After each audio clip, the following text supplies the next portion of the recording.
प्रिय विद्यार्थियों, सुप्रभात। संस्कृत की कक्षा में आपका स्वागत है। आज हम कक्षा 6 के 6th लेसन समुद्र तटः, समुद्र का किनारा अध्ययन करेंगे और इसमें आपको बताया जाएगा कि हमारे भारत देश के जो 3 तरफ समुद्र लगता है उनमें कौन सा समुद्र तट व्यापार के लिए प्रसिद्ध है और कौन सा सैर सपाटे के लिए प्रसिद्ध है। तो आइए इसका हम अध्ययन करते हैं। एषः समुद्र तटः, एषः यह समुद्र तटः, समुद्र का तटः किनारा है।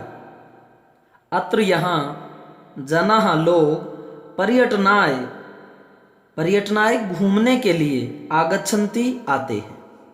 अत्र यहाँ जनाः लोग पर्यटनाय घूमने के लिए आगच्छन्ति आते हैं। केचन कुछ तरंगैः लहरों के साथ क्रीडन्ति खेलते हैं। केचन कुछ तरंगैः लहरों के साथ क्रीडन्ति खेलते हैं। केचन और कुछ नौका भी नौकाओं के द्वारा जल विहारम, जल क्रीड़ा कुर्वन्ति करते हैं। और कुछ क्या करते हैं, नौकाओं के साथ जल क्रीड़ा जो है करते हैं। तेषु उनमें से केचन कुछ कंदुकेन, कंदुकेन होता है गेंद से, क्रीडन्ति खेलते हैं। उनमें से केचन कुछ कंदुकेन गेंद से क्रीडन्ति खेलते हैं। बालिकाः बालकाः च, लड़कियां च और बालकाः लड़के, बालुका भी बालुओं से, बालुका गृहम, बालू का घर रचयन्ति बनाते हैं। बालू रेत का जो है वो घर जो है बनाते हैं। कौन? लड़के और लड़कियां बालू रेत से बालू का घर बनाते हैं। मध्य मध्य, बीच बीच में, तरंगाः लहरें, बालू का गृहम बालू के घर को प्रवाहयन्ति बहा देती है। अर्थात जैसे ही लहरें आती हैं वो उनके छोटे छोटे मिट्टी के रेत के घरौंदों को बहा ले जाती है तरंगे। मध्य मध्य, बीच बीच में, तरंगा वो तरंगे आकर के, लहरें आकर के बालू का गृहम बालूका के घर को प्रवाहयन्ति बहा देती हैं।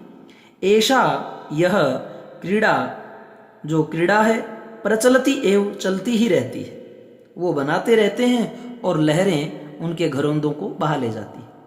समुद्र तटः, समुद्र का किनारा, न केवलम, केवल पर्यटन स्थानानि, न केवलम पर्यटन स्थानानि, केवल घूमने की जगह नहीं है। न केवलम नहीं है, केवल मात्र जो है पर्यटन का स्थान ही नहीं है समुद्र का तट।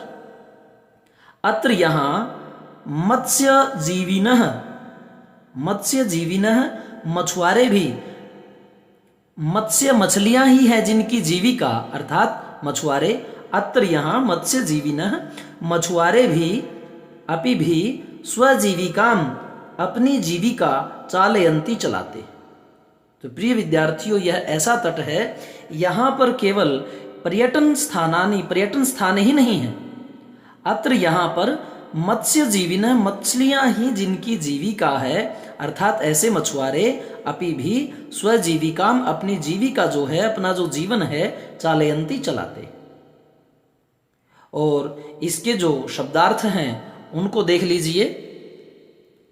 इनमें समुद्र तटः, समुद्र का किनारा, और पर्यटनाय घूमने के लिए, तरंगई लहरों से या लहरों के साथ, नौका भी ही नौकाओं के द्वारा, और जल विहारम जल क्रीड़ा, बालू का भी ही बालुओं से, और बालू का गृहम बालू का घरौंदा, मध्य मध्य, बीच बीच में, प्रवाहयन्ति बहा देते हैं, धो देते हैं, प्रचलति एव चलती ही रहती है, और पर्यटन स्थानानि घूमने की जगह है, और मत्स्य जीविनः मछुआरे और चालयंती चलाते हैं। तो इस प्रकार से आपको जो ये शब्दार्थ हैं वो अच्छी प्रकार से याद करके आने हैं। इसी के साथ मैं आपको जो कारक चिन्ह हैं उनका भी ज्ञान करवा देता हूँ। आपके हिंदी में भी हैं ये। तो जैसे कर्ता के साथ ने लगता है, आपने पढ़ा है कर्ता ने कर्म को कर्ण से संप्रदान के लिए, अपादान से अलग होना, संबंध काके की, अधिकरण में पर, संबोधन हे अरे ओ। तो कर्ता के साथ ने लगता है, अर्थात कोई भी आप वाक्य जब पढ़ते हैं जो पूर्ण अर्थ देता है उसका करने वाला एक कर्ता होता है। इंग्लिश में उसे सब्जेक्ट कहते हैं। कर्ता के बाद कर्म के लिए दूसरी विभक्ति आती है। क्रिया का प्रभाव या क्रिया के व्यापार का फल जिस पर पड़े वह कर्म होता है। जब आप विद्यालय के लिए चलते हैं तो चलने की क्रिया से और ये चलने का जो व्यापार है उसका एंड कहाँ पर होता है? जब आप विद्यालय पहुंच जाते हैं। राम विद्यालय जाता है, राम है कार्य का करने वाला, अर्थात जो जाता क्रिया है उसका करता है राम, और जाने की जो क्रिया की उसके व्यापार का फल पड़ा विद्यालय पर। तो विद्यालय क्या हुआ? यह कर्म हुआ, और जाता है यह क्रिया हुई, और जाता है क्रिया का कर्ता जो है, सब्जेक्ट जो है वह राम है। कर्ता ने कर्म को कर्ण से, यह जो कर्ण होता है यह क्रिया का साधन होता है। अब यदि कहें राम बस से विद्यालय जाता है, जो यह बस है यह साधन है, इसमें तृतीया विभक्ति का प्रयोग होता है। जब आप कहते हैं रामः रामौ रामः, यह कर्ता के लिए, रामम रामौ रामान यह कर्म के लिए, और रामेण राम से, बस यानेन बस यान से। तो इस प्रकार जो आप रूप याद करते हैं वो जो विभक्तियां हैं वह अपना कारकों वाला अर्थ देती है। और कर्ता ने कर्म को कर्ण से संप्रदान के लिए, यदि आप ये कहें कि श्री राम जो है उसने बाण चलाया, बाण क्या था? साधन। बाण से, बाण क्या था? बाण से हिरन को मारा। अब मारा क्रिया है और मरा कौन? हिरन। हिरन कर्म है और मारा क्रिया है, और बाण जो है वह साधन है। और यदि ये कहें कि श्री राम जो है सीता के लिए हिरन लाते हैं, तो यहां सीता के लिए जो ये शब्द है यह संप्रदान हुआ कि किसके लिए क्रिया की जाती है, वह संप्रदान है। अपादान, जहां अलग होने का भाव आता है, अपादान से अलग होना, जैसे पत्ता जो है पेड़ से गिरता है तो वह अपादान कारक है।